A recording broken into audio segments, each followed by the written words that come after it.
தூக்கத்திலிருந்து பாதியில் எழுந்த ரஜினிகாந்த் அவர்கள் 1996 மாதிரியே 2026லும் அவரால் தாக்கத்தை ஏற்படுத்த முடியுமா? ஆதவ் அர்ஜுனா அவர்கள் ரஜினியை பற்றி என்ன சொன்னாங்க? ரஜினியை இயக்குவது யார்? உண்மையாகவே ரஜினிகாந்த் அவர்கள் தன்னுடைய ரசிகர்களை சுயநலத்துக்காக தான் பயன்படுத்துகிறாரா? 1996லேருந்து டில் டேட் வரைக்கும் கட்சி ஆரம்பிக்கணும்னு சொன்னார், ஏன் ஆரம்பிக்கல? அந்த டைமில் அவர் ஆபாசமாக விமர்சித்த கட்சிகள் எல்லாம் எது, யார் யார்கள் அப்படின்னு டீட்டெயிலாக பார்க்க போகிறோம். வீடியோ ஸ்கிப் பண்ண ஃபுல்லாக பாருங்கள். Welcome to channel. நான் விஷால் சரவணன். வாங்க வீடியோக்குள்ளே போகலாம். டெய்லி அப்டேட்ஸ், டெய்லி வீடியோஸ்க்கு மறக்காம சேனலை சப்ஸ்கிரைப் பண்ணி பெல் ஐக்கானை கிளிக் பண்ணிக்கோங்க. இப்போ ஒரு 4-5 நாட்களுக்கு முன்னாடி பேசிய ஒரு விஷயம் இந்த 2 நாட்களாக பெரிய வைரலாக்கப்படுகிறது. ஏன் அந்த சம்பவம் நடக்கும் பொழுது யாரும் வாய் திறக்காமல் இருந்தாங்க? அப்போ விஜய் அவர்களை சுற்றி அரசியல் களம் பற்றி எரிய தொடங்கி விட்டது அப்படின்னு தான் சொல்ல முடியும். ஒரு 4-5 நாட்களுக்கு முன்னாடி ஆதவ் அர்ஜுனா அவர்கள் சொன்ன வார்த்தை என்ன சொன்னார்? அவர் ரஜினியை பற்றி உண்மைக்கு புறமான விஷயங்கள் என்ன சொல்லிட்டார்? அவர் எம்ஜிஆர் அவர்கள் மாதிரி மிகப்பெரிய தலைவராக உருவெடுக்கலாம் என்று மிகப்பெரிய உச்ச நடிகர் ரஜினிகாந்த் அவர்கள் நினைத்தார்கள். சிஸ்டம் சரியில்லைன்னு சொல்லிட்டு வந்தார். ஆனால் அவரை திமுக குடும்பங்கள் அவரை வரவிடாமல் பார்த்துக்கிட்டாங்க. அவரை என்னெல்லாம் பண்ணி வரவிடாமல் பார்த்துக்கிட்டாங்களோ அப்படிலாம் பார்த்துக்கிட்டாங்க. ஆனால் அந்த மன வலிமை நம்ம தலைவருக்கு இருக்குது, விஜய்க்கு இருக்குது அப்படின்னு சுட்டி காட்டினார். ஒரு 30 செகண்ட் தான் அந்த ஸ்பீச்சு ரஜினியை பற்றி இருந்திருக்கும். திரு ரஜினி அவர்களை பற்றி இங்கே எங்கு களங்கம் விளைவித்தார்கள்? இப்போது ரஜினி அவர்கள் அரசியல் கட்சி ஆரம்பிக்கப்படும் தேதி பின்னர் அறிவிக்கப்படும் அறிவித்தார். முக்கியமாக அவர் அரசியலுக்கு வரும்போது என்ன சொன்னார்னா, வெற்றிடம் இருக்குது, நல்ல தலைவர்களுக்கான வெற்றிடம் இங்கே இருக்குது. அந்த சமயத்தில் செல்வி ஜெயலலிதா அவர்கள் மறந்து விட்டார், கருணாநிதி அவர்கள் மறந்து விட்டார்கள். ஸோ அப்போது இந்த பக்கம் ஏடிஎம்கே எடப்பாடி பழனிசாமி அவர்கள் இருக்காங்க, இந்த பக்கம் டிஎம்கேல இப்போ மாண்புமிகு முதலமைச்சர் மு.க. ஸ்டாலின் அவர்கள் இருக்காங்க. அவங்க 2 பேருமே வெற்றிடத்தில் இருக்காங்க.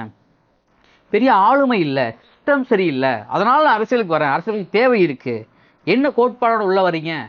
சாதி மத ஆன்மீக அரசியல், சாதி மத அற்ற ஆன்மீக அரசியல் கொண்டு வர போகிறேன், சிஸ்டத்தை சரி பண்ண போகிறேன் அப்படின்ட்டு சொன்னார். ஆனால் கொஞ்சம் காலகட்டத்துக்கு பார்த்தீங்கன்னா அவர் அரசியல் கட்சி ஆரம்பிக்கல.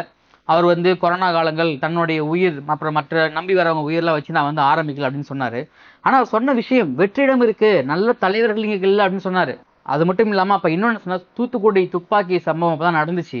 அப்போ என்ன சொன்னார்? அவரோட ஸ்டாண்ட் என்னவா இருந்துச்சுன்னா, சமூக விரோதிகள் உள்ளே பூந்துட்டாங்க, போராட்டம் இப்படியே போயிட்டு இருந்தால் நாடு சுடுகாட தான் போகும் அப்படின்னு ஸ்டேட்மெண்ட்லாம் சொல்கிறார் ரஜினிகாந்த் அவர்கள். அப்போது அந்த தான் மிகப்பெரிய விமர்சனமாக்கப்படுது.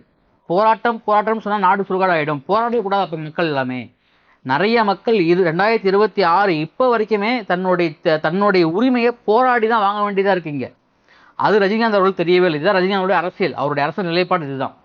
அப்போ விமர்சனம் பண்ணவங்க என்ன பண்ணாங்கன்னா, ரஜினிகாந்த் அவர்களை கடுமையாக தனிநபர் தாக்குதல் உட்பட ஆபாச அரசியல்கள் எப்படி விஜயகாந்த் அவர்களை பண்ணாங்களோ இப்போ எப்படி விஜய் அவர்களை பண்ணுறாங்களோ அதே மாதிரி ஆபாச வார்த்தைகளால் ரஜினியை வசைப்படினார்கள். திமுக கட்சியை சார்ந்த ஐடி விங்குகளும் நாம் தமிழ் கட்சி சார்ந்த ஐடி விங்குகளும் நாம் தமிழ் கட்சி தலைவர்கள் உட்பட சீமான் அவர்கள், அப்புறம் நம்ம கட்சியில் இப்போ இருக்காங்க சாட்டை துரைமுருகன், இடும்பாலம் கார்த்திக் உட்பட அவர் வந்தேரி என்றும் அவர் பார்த்தீங்கன்னா ஒரு மராட்டியர், அவர் தனிநபர் தாக்குதல் நடத்தினாங்க, பயங்கரமான ஆபாச தாக்குதல். அண்ட் திமுக ஐடிவிங்கும் சேர்ந்து கிட்ட முக்கியமாக இப்போ துணை முதலமைச்சர் உதயநிதி ஸ்டாலின் இருக்காங்களா, அவர் கொண்டு ரஜினி கேலி கிண்டல் பண்ணி ட்விட்டரில் பதிவு போட்டிருக்காரு. அப்படிலாம் பண்ணும்பொழுது ரஜினிகாந்த் அவர்கள் உண்மைக்கு புறமான விஷயங்கள்னு அறிக்கை விடலை. அப்படிலாம் பண்ணும்போது ரஜினிகாந்த் அவர்கள் எந்த அறிக்கையும் விடவே கிடையாது. அவர் பாட்டுக்கு அமைதியாக இருந்தார். எந்த அளவுக்கு எக்ஸ்ட்ரீமில் தாக்குதல் பண்ண முடியுமோ அந்த அளவுக்கு எக்ஸ்ட்ரீம் தாக்குதல் பண்ணார். இப்போ இந்த ஆதவ் அர்ஜுனா விஷயத்தில் அவர் சொன்னதில் எந்த ஒரு தப்பும் கிடையாது. சிஸ்டம் சரியில்லை, நம்ம மிகப்பெரிய தலைவர், வெற்றி இடம் இருக்குது, அதை நிரப்ப நான் வந்திருக்கேன்னு சொல்லிட்டு உள்ளே வந்தார். ஆனால் திமுக குடும்பம் அவரை வரவிடாமல் பார்த்துக்கிட்டாங்க. ஏன் அப்படின்னா 2021 தேர்தல் வரைக்குமே ஆதவ் அர்ஜுனா அவர்கள் திமுக வேலை செஞ்சவர். ஒரு சில விஷயங்கள் தெரிஞ்சிருக்க வாய்ப்புகள் இருக்குது. இதில் என்றைக்குமே அவரை ரஜினியை குறைத்து மதிப்பிடவே இல்லையே. ரஜினியை மேடையில் சொல்லியிருக்காரு, மிகப்பெரிய 2 கட்சிகள் திமுக எந்த எக்ஸ்ட்ரீம் லெவலுக்கும் போவாங்க, அப்போல்லாம் இருந்தும் நான் ஏன் கட்சி ஆரம்பிக்கல அப்படிங்கிற விஷயங்கள்லாம் அவரும் பேசியிருக்காரு. அப்போ திடீர்னு இந்த அறிக்கை வர வேண்டிய காரணம் என்ன? அதுவும் 5 நாட்களுக்கு அப்புறம். அதே 5 நாளுக்கு அப்புறம் தான் எடப்பாடி பழனிசாமி அவர்கள் ரஜினிக்கு ஆதரவாக ஒரு போஸ்ட் போடுறாரு. நாயினார் நாகேந்திரன் பாஜகவுடைய மாநில தலைவர், அவர் ஒரு போஸ்ட் போடுறாரு ரஜினிக்கு ஆதரவாக. மற்ற அரசியல் ரஜினிக்கு அவர் பாஸ்தால தான் நடக்க முடியும் அப்படின்னு பயங்கரமாக போஸ்ட் போடுறாங்க.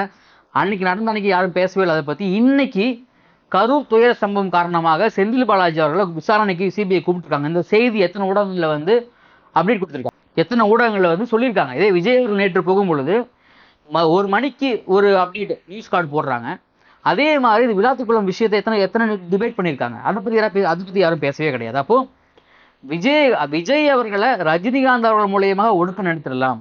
நான் திரும்பவும் சொல்றேன், தூக்கத்திலிருந்து பாதியில இருந்து ரஜினி அப்படின்னு தலைப்பே வச்சிருப்பேன். ஏன் அப்படின்னு பாத்தீங்கன்னா, தமிழ்நாட்டில் கரூர் சம்பவத்துக்கு அப்புறமா நிறைய மக்கள் பிரச்சனைகள், நிறைய பாலியல் வன்கொடுமைகள், நிறைய கொலைகள், நிறைய குற்றங்கள், நிறைய போதைப் பொருள் பழக்கங்களுக்கு மக்கள் அல்லாடி இருக்காங்க. அதுக்கெல்லாம் ஒரு கண்டனமாவது திரு ரஜினிகாந்த் அவர்கள் தெரிவிச்சிருக்காரா?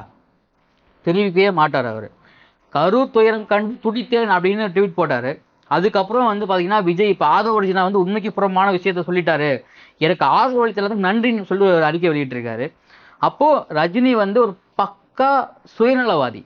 ஒரு சுயநலத்துக்காக தன்னுடைய விஷயத்துக்காக தான் அவர் அரசியலை வந்து தன்னோட ரசிகர்களை பயன்படுத்திட்டு இருக்காரு. 1996 அவர் வாய்ஸ் அவுட் கொடுக்கும்போது கூட மக்கள் பிரச்சனையா வாய்ஸ் அவுட் கொடுத்தாரு. அவரு எந்த மக்கள் பிரச்சனையை எதிர்த்து போராடி வாய்ஸ் அவுட் பண்ணாரு?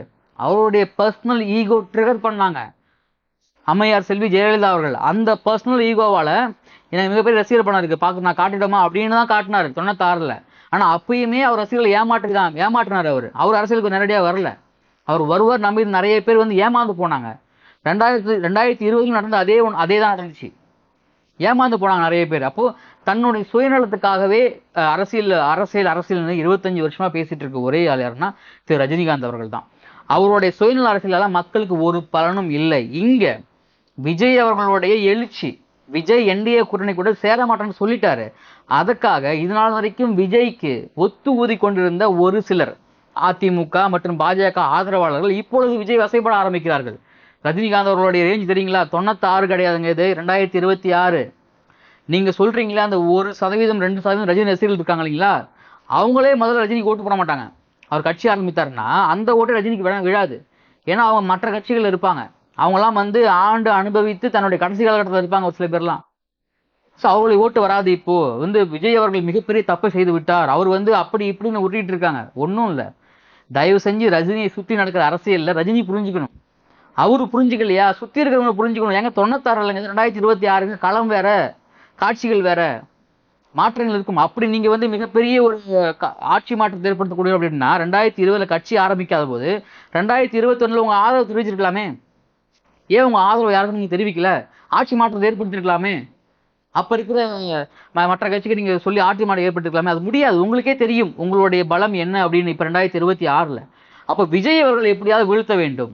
விஜய் அவர்கள் எப்படியாவது இதை சர்வே பண்ண விடக்கூடாது. காலம் பதில் சொல்லும் அப்படின்னு சொல்றாரு.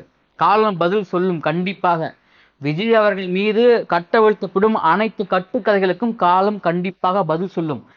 ஆதவ அர்ஜுனா அவர்கள் பேச்சில் எந்தவித தவறும் கிடையாது, யாரையும் குறைத்து மதிப்பிடவும் கிடையாது. ஒருவேளை அப்படி பண்ணியிருந்தாங்க அப்படின்னா அவர் சட்ட ரீதியாக மேற்கொள்ள போறாரு. ஆனா அதை நீங்க சுற்றி வளைச்சி மிகப்பெரிய அரசியலாக்கி நீங்க வந்து அப்படி பண்ணலாம் இப்படி பண்ணலான்னு ஃபேக் ஐடிகள் மூலியமாக நான் வந்து இது நாள் வரைக்கும் விஜய்க்கு ஓட்டு போடலாம்னு நினைச்சேன், என்னைக்கு தலைவரை எதிர்த்தாரோ அன்னைக்கே நான் ஓட்டு போட மாட்டேன் அப்படின்னு சமூக விரோதிகள் உள்ள புந்துட்டாங்க. தலைவா பார்த்து ஜாக்கிரதையா இருங்க.